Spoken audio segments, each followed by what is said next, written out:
नमस्ते बच्चों, मैं हूँ खुशबू चौधरी और हम पढ़ेंगे कक्षा 6 की सामाजिक विज्ञान का अध्याय 7 जो कि है भारत की सांस्कृतिक जड़ें। और आज के इस भाग के अंदर हम अभ्यास प्रश्न हल करेंगे। तो आइए शुरू करते हैं पहले प्रश्न से। तो पहले प्रश्न में आपसे पूछा गया है, यदि आप नचिकेता होते तो आप यम से कौन से प्रश्न पूछते। इसे लगभग 100 से 150 शब्दों के अंदर आपको उत्तर देना है।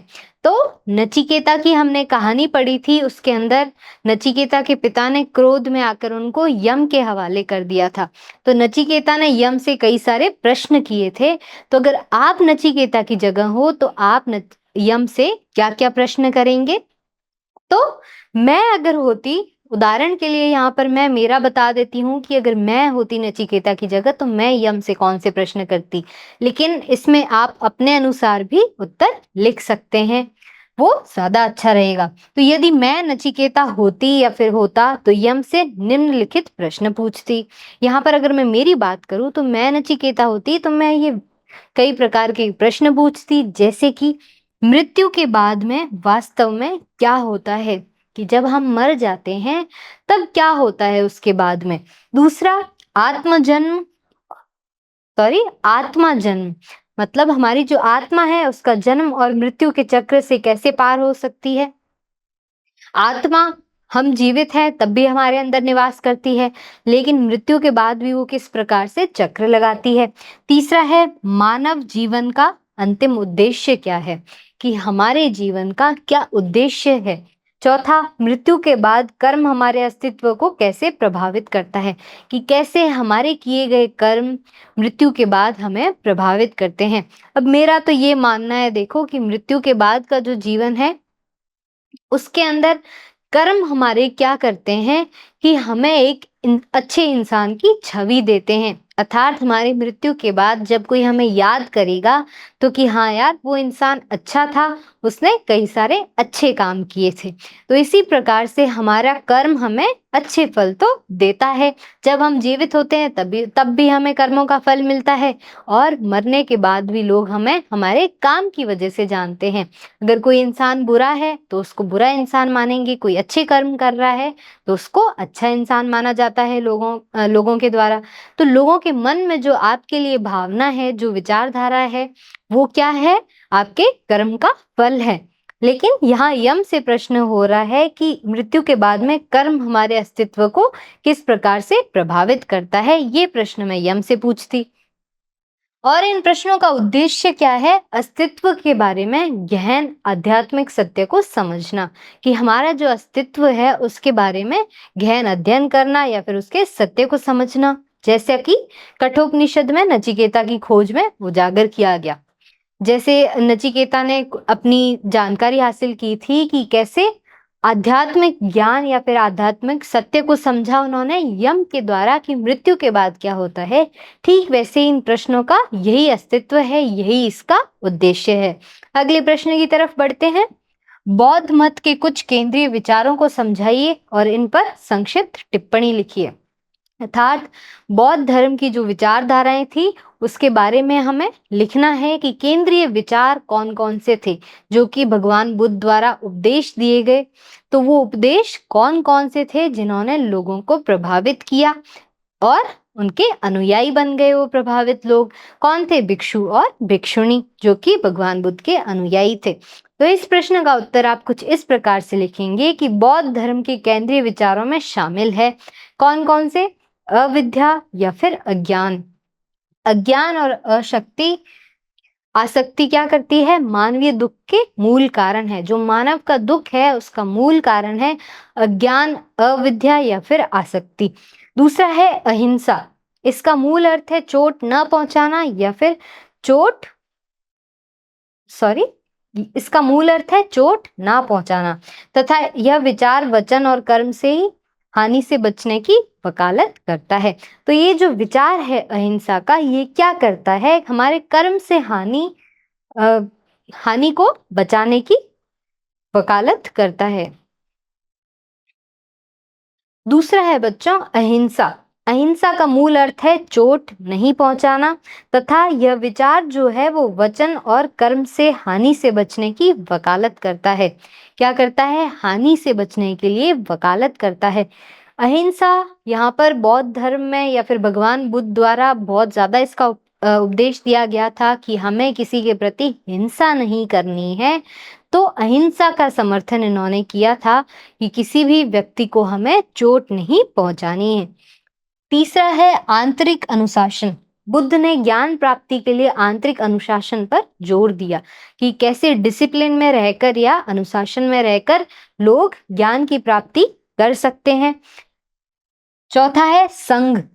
भिक्षु और भिक्षुणियों के द्वारा जो अनुयायी थे भगवान बुद्ध के या सिद्धार्थ गौतम के, उनको भिक्षु और भिक्षुणी बोला जाता था।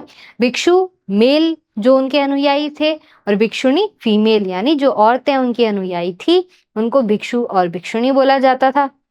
तो ये जो भिक्षु और भिक्षुणी थे, इन्होंने भगवान बुद्ध के उपदेशों को सुना, माना, उसका प्रचार प्रसार किया और उनकी पालना की। इसीलिए इन अनुयायियों ने अपना एक संघ बना लिया जिसको बौद्ध धर्म के नाम से बाद में जाना गया। तो इन्होंने एक समुदाय बनाया और स्वयं की शिक्षाओं का अभ्यास करने और फैलाने के लिए खुद को समर्पित कर दिया भगवान बुद्ध के लिए। आखिरी है आत्मज्ञान, जिसको हम बोधि बोलते हैं। तो आत्मज्ञान या फिर बोधि का अर्थ है अज्ञानता और आसक्ति पर काबू पाने से प्राप्त किया गया। ये क्या है? भगवान बुद्ध द्वारा दिए गए उपदेश है। तो इसकी टिप्पणी क्या होगी बच्चों? अपने उत्तर के लास्ट में आप टिप्पणी जरूर लिखिया करिए, क्योंकि ये आपके उत्तर पर एक अच्छा प्रभाव डालती है, इंप्रेशन डालती है। तो ये विचार दुख और अज्ञानता को समाप्त करने के लिए बुद्ध के द्वारा व्यवहारिक दृष्टिकोण पर प्रकाश डालते हैं, जो अनुशासन, करुणा और आत्म जागरूकता पर केंद्रित है। तो बुद्ध का जो कहना था बच्चों कि संसार दुखों का घर है, दुख का कारण मोह है और मोह से परे मोक्ष है। जो दुख को आप कैसे दूर कर सकते हैं? वो ज्ञान अर्थात जो बोधि है, आसक्त है, इन सब की प्राप्ति के बाद आपको क्या होगा? आप उन दुखों से मुक्त हो जाएंगे। जब आप सारा मोह छोड़ देंगे तब आपकी आत्मा को मुक्ति मिल जाती है। इसीलिए भगवान बुद्ध के ये सारे उपदेश थे या फिर उनका मानना था, आत्म जागरूकता पर उन्होंने अपना ध्यान केंद्रित किया, अनुशासन, करुणा, अहिंसा आदि पर उन्होंने बल दिया। अगले प्रश्न की ओर बढ़ते हैं। बुद्ध के उस उद्धरण पर कक्षा में चर्चा कीजिए जो इस प्रकार है। अर्थात बुद्ध का एक कथन था, उसकी हमें चर्चा करनी है। कौन सा कथन? कि जल से व्यक्ति शुद्ध नहीं हो सकता, जबकि कई लोग यहाँ पवित्र नदी में स्नान करते हैं, ताकि ये सुनिश्चित किया जा सके कि सबको इसका अर्थ समझ में आ गया है। बच्चों, आपको इस उद्धरण पर चर्चा करनी है। बुद्ध का जो कथन है इस पर हमें चर्चा करनी है। क्यों? ताकि हम ये समझ सकें कि आपको ये प्रश्न या फिर ये कथन अच्छे से समझ में आ गया है, इसका क्या मतलब है। तो ये उद्धरण क्या दर्शाता है? कि सच्ची पवित्रता सत्य और धर्म में निहित है। अर्थात आपकी पवित्रता या फिर मन का जो सच्चापन है वो आप सत्य और धर्म के अंदर निहित है। अगर आपके मन के अंदर धर्म निहित है, सत्य निहित है, तो आप एक सच्चे इंसान है, पवित्र इंसान है। और नहीं है तो भौतिक अनुष्ठानों या नदियों में स्नान करने जैसे बाह्य कृत्यों से कुछ भी नहीं होगा। जो लोग गंगा नहाने जाते हैं तो क्या वो पाप धुल जाते हैं? लेकिन भगवान बुद्ध का ये मानना है, किसी नदी में स्नान करने से आप पवित्र नहीं हो जाते। आप पवित्र तब होंगे जब आपकी सोच सत्य होगी, पवित्र होगी, तभी आप एक सच्चे इंसान, पवित्र इंसान कहलाएंगे। यह केवल औपचारिक प्रथाओं की तुलना में आंतरिक परिवर्तन और नैतिक सिद्धांतों के पालन पर जोर देता है। क्या? आंतरिक परिवर्तन और नैतिक सिद्धांतों के पालन पर जोर देता है।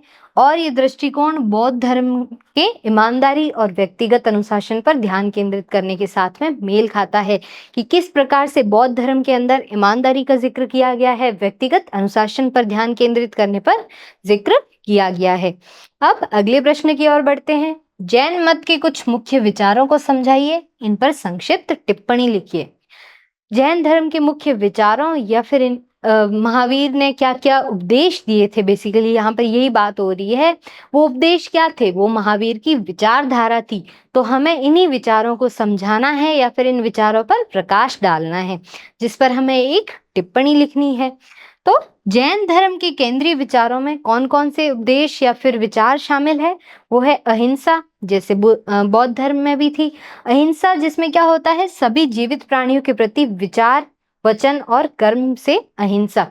आप कर्मों से किसी के साथ अहिंसा मत कीजिए, विचार किसी के प्रति आपको बुरे नहीं रखने हैं, और तो और आप वचन भी किसी के लिए बुरा नहीं ले सकते, ना ही किसी के प्रति कोई घृणा रखनी है। यहाँ पर अहिंसा का मतलब सिर्फ शारीरिक चोट पहुंचाने से नहीं है, यहाँ पर इसका मतलब कई ज्यादा है कि किसी के बारे में आपको बुरा सोचना भी नहीं है, ख्याल भी नहीं लेके आना है। दूसरा है अनेकांतवाद। अनेकांतवाद का बच्चों क्या मतलब है कि सत्य के कई सारे पक्ष होते हैं, कई सारे विचार होते हैं, सत्य एक नहीं होता। तो ये विश्वास है कि सत्य के अनेक पहलू है और उसे किसी एक कथन द्वारा पूरी तरह से वर्णित नहीं किया जाता। मतलब एक सत्य है, उसको आप एक कथन से क्या कर सकते हैं, डिस्क्राइब नहीं कर सकते हैं, वर्णित नहीं कर सकते हैं। इसके कई सारे पहलू होते हैं। अपरिग्रह, जो कि तीसरा विचार था इनका, तो भौतिक संपत्ति से अलगाव तथा जो सचमुच आवश्यक है। अपरिग्रह मतलब भौतिक संपत्ति जो है उससे अलग, लेकिन जितनी भी आवश्यक सामग्री है उनके साथ अपना जीवन व्यतीत करना, उसी के साथ जीवन यापन करने की वकालत करना। तो यहाँ पर यही कहा गया है बेसिकली कि आपकी जो मोह वाली या फिर लालच भरी चीजें हैं वो आपको सब त्याग देनी है, आरामदायक चीजें त्याग देनी है। सिर्फ ऐसी चीजें आपको अपने साथ रखनी है जो कि बहुत ही ज्यादा आवश्यक है, जिसको हम अपरिग्रह बोलते हैं। इसको असंग्रह भी बोला जाता है, जो कि अपरिग्रह का अर्थ है। तो इस पे हम क्या बोल सकते हैं कि जैन धर्म की शिक्षाएं नैतिक जीवन और सभी प्रकार के जीवन के प्रति सम्मान तथा विभिन्न दृष्टिकोणों से ज्ञान की खोज पर जोर देती है, और जो आध्यात्मिकता के प्रति एक अद्वितीय दृष्टिकोण प्रस्तुत करती है। दोनों बौद्ध धर्म और जैन धर्म क्या है, आध्यात्मिकता के प्रति जुड़े हुए हैं और क्या करते हैं, नैतिक जीवन पर, अनुशासन पर जोर देते हैं। और भी इसमें कई सारी विचार है, जैसे कि हमने अहिंसा के बारे में पढ़ा और सभी मोह वाली चीजों को त्याग देने के बारे में पढ़ा, और उन चीजों को अपनाना या फिर साथ में रखना जो कि सिर्फ और सिर्फ आवश्यक है, लालच भरी चीजों को त्याग देना, मोह को त्याग देना। तो ये था जैन धर्म की विचारधारा के बारे में। अब पांचवें प्रश्न की तरफ बढ़ते हैं। कक्षा में आंद्रे बेते के कथन पर विचार विमर्श कीजिए। आंद्रे बेते का क्या कथन था बच्चों, अभी देखते हैं। आंद्रे बेते ने क्या बोला था, भारतीय उपमहाद्वीप की हजारों जातियां और जनजातियां इतिहास के आरंभ से ही और उससे पहले भी अपनी धार्मिक मान्यताओं और प्रथाओं से एक दूसरे को प्रभावित करती रही है। यहाँ पर आंद्रे बेते है बच्चों, ये कट कर देना। तो ये आंद्रे बेते का कहना था कि भारत की जितनी भी जातियां और जनजातियां हैं वो प्राचीन समय से एक दूसरे पर प्रभाव डालती रही है। तो इस कथन पर आपको विचार विमर्श करना है कि ऐसा क्यों किया गया या फिर क्यों बोला गया। तो ये जो विचार था आंद्रे बेते का, वो इसलिए था क्योंकि भारतीय समाज की परस्पर समानता को रेखांकित करता है ये विचार, कि किस प्रकार से सभी जातियां और जनजातियां एक दूसरे से जुड़ी हुई है या फिर एक दूसरे के साथ परस्पर संबंध है और एक दूसरे पर परस्पर प्रभाव डालती रही है। तो जहाँ जनजातियां और जाति व्यवस्था ने सांस्कृतिक और धार्मिक प्रथाओं को परस्पर प्रभावित किया है, जितनी भी सांस्कृतिक प्रथाएं हैं या फिर धार्मिक प्रथाएं हैं, वहां पर जातियों और जनजातियों दोनों ने ही एक दूसरे को प्रभावित किया है। यह भारतीय परंपराओं की परिवर्तनशीलता और विश्वासों और प्रथाओं को आकार देने में आदान प्रदान के भूमिका पर प्रकाश डालती है कि किस प्रकार से जो भारतीय संस्कृति रही है हमारी या फिर परंपरा रही है, उसके ऊपर प्रभाव डाला है जातियों और जनजातियों दोनों ने ही। अब अगले प्रश्न की ओर बढ़ते हैं। अपने स्थानीय क्षेत्र में लोकप्रिय देवी देवताओं तथा उनसे जुड़े त्योहारों की एक सूची बनाइए। आपको एक सूची बनानी है जहां पर आपको अपने स्थानीय लोकप्रिय देवी देवताओं के बारे में जिक्र करना है और उनसे जुड़े हुए जितने भी त्योहार हैं उनकी एक सूची बनानी है। यहाँ उदाहरण के लिए मैं आपको एक उत्तर बता देती हूँ। जैसे कि हमने पाठ में पढ़ा था, जगन्नाथ कहाँ पर है, पुरी में पूजे जाते हैं, जो कि उड़ीसा में स्थित है। तो ये रथ यात्रा उत्सव से संबंध रखते हैं। ये माँ देवी के विभिन्न रूप दुर्गा पूजा के दौरान दुर्गा की तरह पूरे भारत में मनाया जाता है। तो ये क्या है, मुख्य लोकप्रिय देवी देवता है और उनसे रिलेटेड त्योहार है। आदिवासी देवता अरुणाचल प्रदेश के अंदर हमने बात की थी कि सूर्य और चंद्रमा के मिश्रित देवता है। कौन से? वो है डोनी पोलो। तो इनकी पूजा की जाती है और मुंडा और संथाल जनजातियों द्वारा सिंह बोंगा की पूजा की जाती है। तो ये है लोकप्रिय देवी देवता। यहाँ पर हमने अरुणाचल प्रदेश की बात की जहाँ पर डोनी पोलो की पूजा की जाती है और संथाल और मुंडा द्वारा सिंह बोंगा की पूजा की जाती है। जबकि जगन्नाथ कहाँ पूजे जाते हैं? पुरी या फिर ओडिशा में पूजे जाते हैं, जो कि एक आदिवासी देवता है। और हमने दुर्गा माँ की पूजा के बारे में भी बात की और उनके द्वारा जो ये जो दुर्गा माता का त्योहार है जिसको सब पूजते हैं या फिर उनको एक बहुत ही महत्वपूर्ण देवी के रूप में मानते हैं पूरे भारत के अंदर। अब हम अगले प्रश्न की ओर बढ़ते हैं। कक्षा की गतिविधि के रूप में अपने क्षेत्र या राज्य के 2 या फिर 3 जनजातीय समूह की सूची बनाइए और इनमें से कुछ की परंपरा और विश्वास प्रणालियों के बारे में लिखिए। आपको क्या करना है बच्चों कि कुछ जनजातीय समूह, कोई भी राज्य की 2 या फिर 3 जनजातीय समूह की हमें बात करनी है और उनके क्या विश्वास है, क्या उनकी परंपराएं हैं, उसके बारे में लिखना है या फिर एक टिप्पणी देनी है। तो इसका उत्तर क्या होगा? टोडा।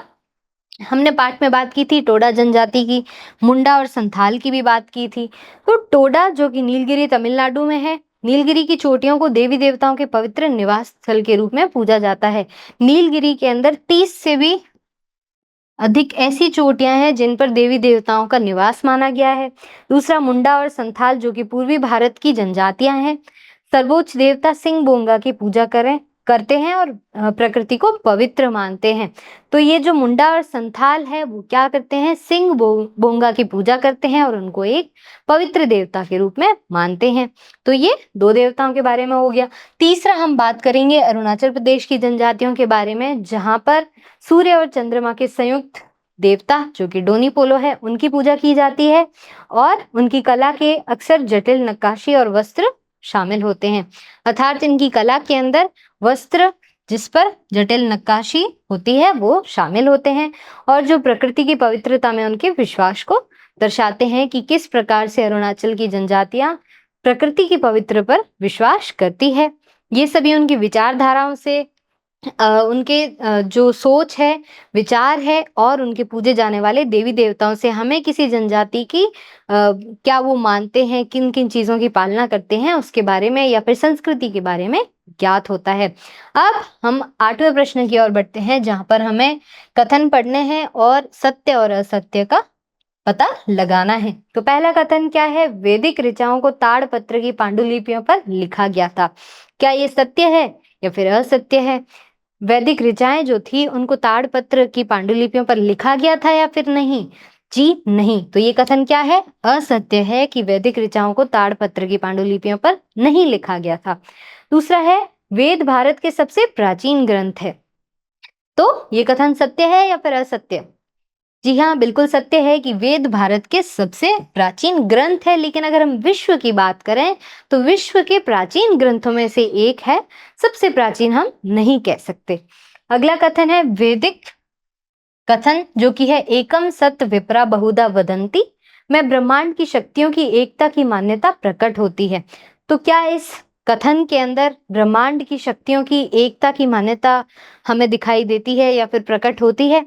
जी हाँ। तो ये क्या हो गया? सत्य हो गया कि इस वैदिक कथन में जो कि है एकम सत विप्रा बहुधा वदंती, इसके अंदर ब्रह्मांड की शक्तियों की एकता की मान्यता प्रकट की गई है। अगला स्टेटमेंट है बौद्ध मत वेदों से अधिक पुराना है। तो हमने सबसे पहले किसकी बात की थी? वेद की बात की थी। उसके बाद में हमने बौद्ध धर्म, जैन धर्म आदि अन्य दर्शनों की बात की थी। तो ये कथन क्या है? असत्य है, क्योंकि बौद्ध धर्म वेदों से अधिक पुराना नहीं है। वेद तो बहुत ही ज्यादा पुराने हैं, बौद्ध धर्म तो बाद में आया था, लगभग 560 ईसा पूर्व में। जैन मत का उद्भव बौद्ध मत की एक शाखा के रूप में हुआ है। ये कथन सत्य है या फिर असत्य? जैन मत और बौद्ध मत ये दोनों क्या है? मत या धर्म या दर्शन आप इसको बोल सकते हैं। इनकी कुछ विचारधाराएं मिलती जुलती है लेकिन ये दोनों एक दूसरे की शाखा नहीं है। तो ये कथन क्या है? असत्य है कि जैन मत का उद्भव बौद्ध मत की एक शाखा के रूप में नहीं हुआ है। दोनों ही अपने आप में अलग है लेकिन कुछ इनके विचार है जो हूबहू मिलते हैं। अगले स्टेटमेंट की ओर बढ़ते हैं। बौद्ध और जैन मत दोनों ही शांतिपूर्ण सह-अस्तित्व तथा सभी जीवों को नुकसान न पहुंचाने का समर्थन करते हैं। ये कथन सत्य है या फिर असत्य? तो जी हाँ, ये कथन बिल्कुल सत्य है, जहाँ पर बौद्ध और जैन मत दोनों के अंदर अहिंसा के बारे में ज़िक्र किया गया है कि कैसे हिंसा नहीं करनी है, चाहे वो कोई भी जीवित जीव हो, छोटे से लेकर बड़ा जीव। तो ये कथन सत्य है। अब हम आखिरी स्टेटमेंट या फिर कथन की ओर बढ़ते हैं, जिसमें आपसे पूछा गया है, जनजातीय विश्वास परंपराएं आत्मा और छोटे देवों देवों तक ही सीमित थी। तो क्या ऐसा है कि जनजातीय विश्वास जो थे, उसमें सिर्फ़ और सिर्फ़ छोटे देवताओं का ज़िक्र किया गया है या फिर छोटे देवताओं की पूजा की गई है? जी नहीं, ऐसा नहीं है, क्योंकि हमने जब पढ़ा था कि जगन्नाथ जो कि पुरी में पूजे जाते हैं, जिसको पुरी कहाँ है? ओडिशा के अंदर है। तो ये जो जगन्नाथ है, वो एक आदिवासी देवता है, पर फिर भी उनको कई लोगों ने अपनाया है, तो वो एक क्या है? मुख्य देवता या फिर महत्वपूर्ण देवता, जिनको परमेश्वर या परमात्मा के बराबर का दर्जा दिया गया है। तो इसलिए हम ये नहीं कह सकते कि जनजातीय विश्वास जो थे, उसमें देवताओं को छोटा माना गया है या फिर छोटे देवों तक ही सीमित किया गया है। जैसे कि बहुत छोटे देवताओं की पूजा करना, ऐसा नहीं था। बहुत सारे ऐसे देवता थे जिनको परमात्मा और परमेश्वर से उनकी तुलना की गई थी। तो ये कथन क्या है? असत्य है। तो ये था आज का आखिरी क्वेश्चन। तो बच्चों, आज की कक्षा में इतना ही। मिलते हैं एक और मजेदार कक्षा में, तब तक के लिए धन्यवाद।